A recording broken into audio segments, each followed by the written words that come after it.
Folks, today I am thrilled to be joined by Danny and Michael Philippou, directors of Talk to Me and their new film Bring Her Back, which hits theaters in the United States on May 30th.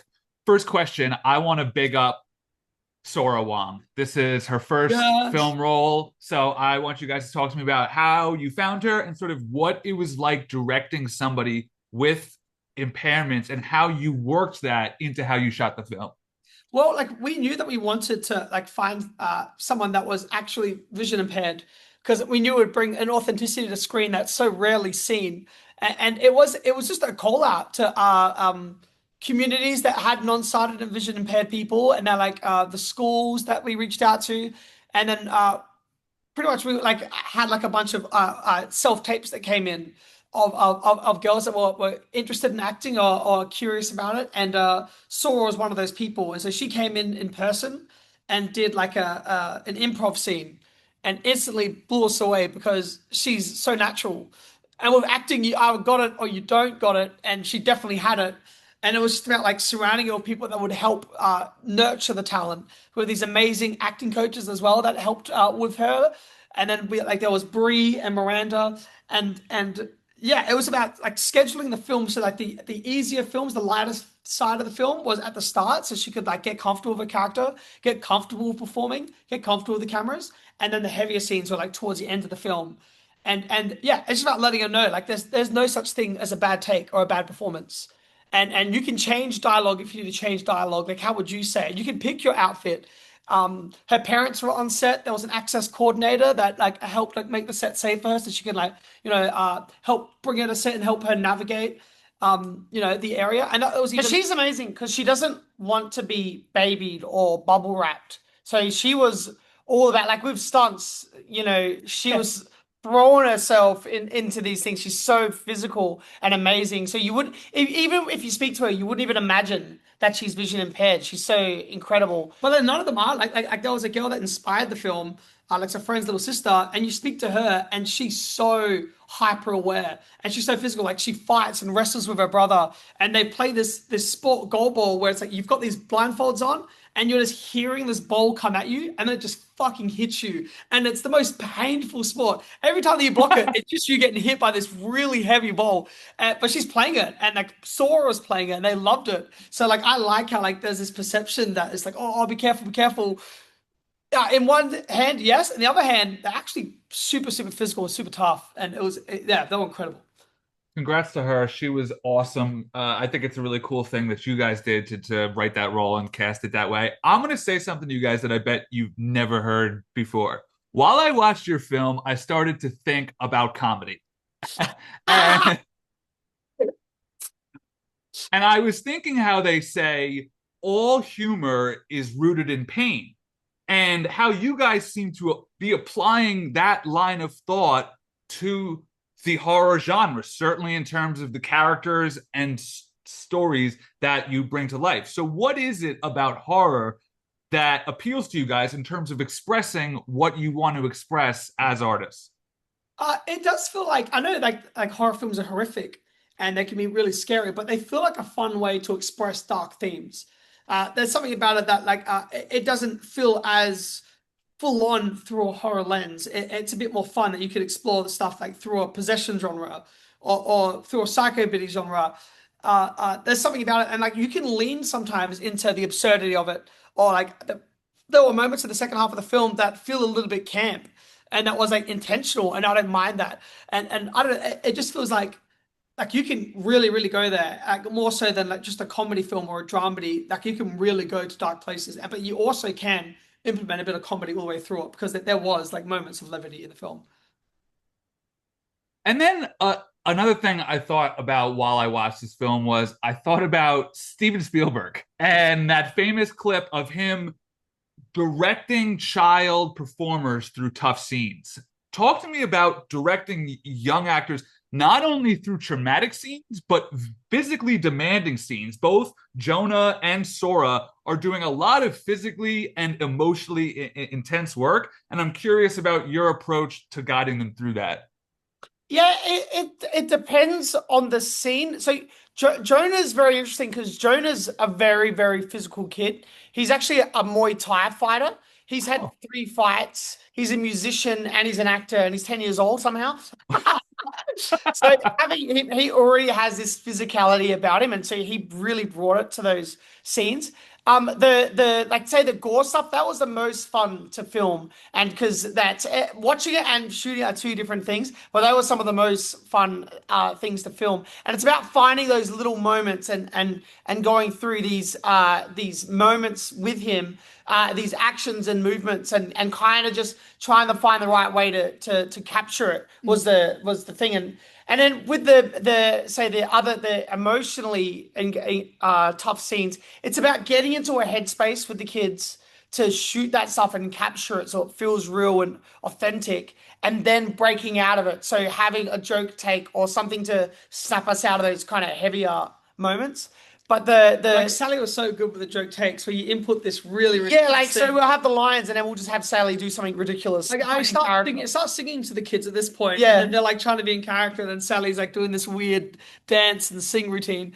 Like that was the thing, and it was I can always like make sure that the set is upbeat and that it's fun, and it's a place that like just because like it's like dark subject matter that you're dealing with doesn't mean that the set has to be a dark place. And just in case with that darkness, because you never know what you're opening up, we had a shaman blessing the set as well.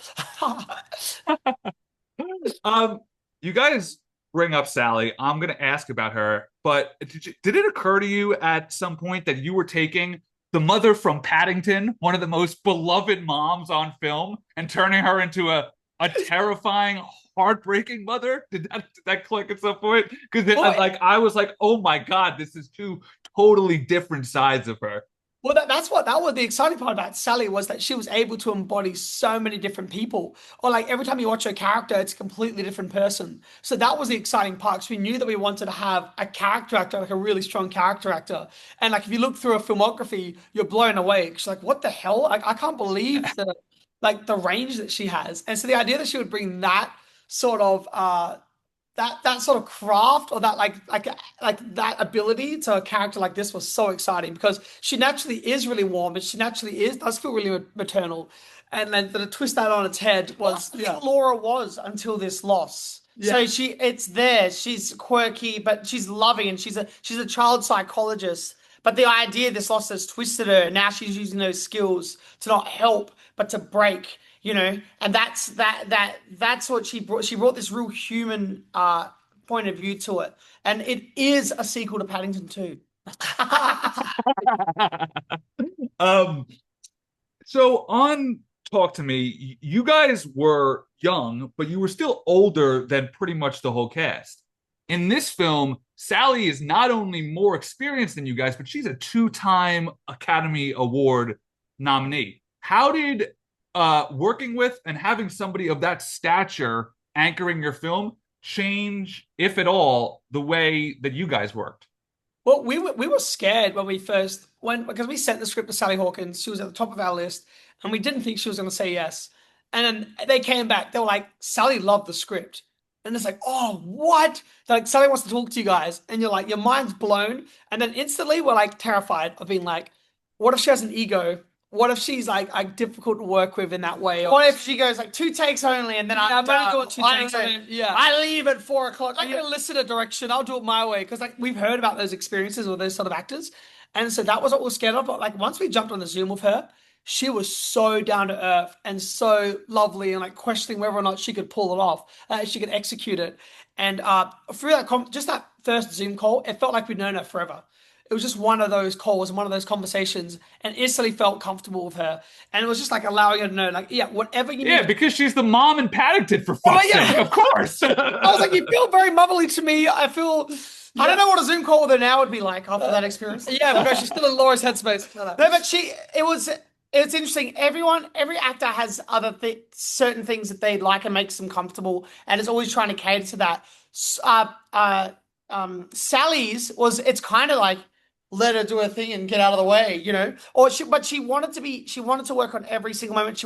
She went shopping as the character, dressed the set, bought things and dressed the set in that character. She liked playing and trying different ways. And after every take, tell me what can I do? What can I do? Like, yeah, she loved, like, she loved the collaboration, and she loved going down the rabbit hole of embodying that character. And we're in the rabbit hole too. So having someone that is obsessed like that we are, it was the perfect match. Because even like scenes where like she's like throwing herself on the floor, or like she's getting pushed up against the wall, the stunties would come and try to put pads on her. And then she's like, would Laura be wearing pads? I don't think Laura would be wearing pads. Even things where she's not even on screen, she's knocking off screen on the door.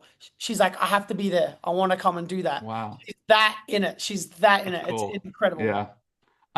Something that you guys do that I really enjoy is the subversive way that you use music.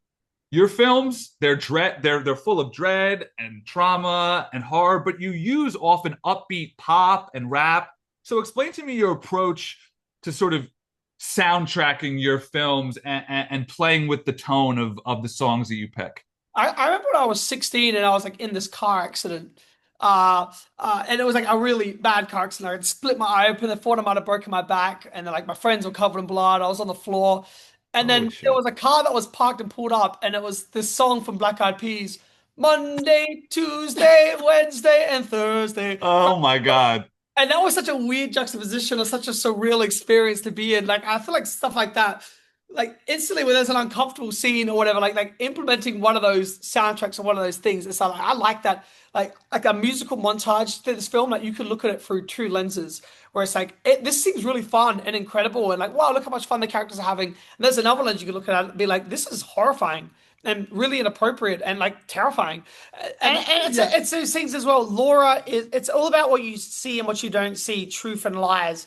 Laura, it's a mask for Laura. When she's nervous and she's uncomfortable, she plays loud, happy music. That's her cover, that's her mask. So there's reasons. And then learning that as well towards the end, once she has lost her mind, like we like start tapping into, we have Yoko Ono playing this song called Why, and it's her just wildly screaming. And like Laura's like lost the sanity of this thing, and she's not even putting on this mask anymore. She's by herself, like pulling this house together, and like, yeah, just trying to find like music that like complements the scenes or like accents them.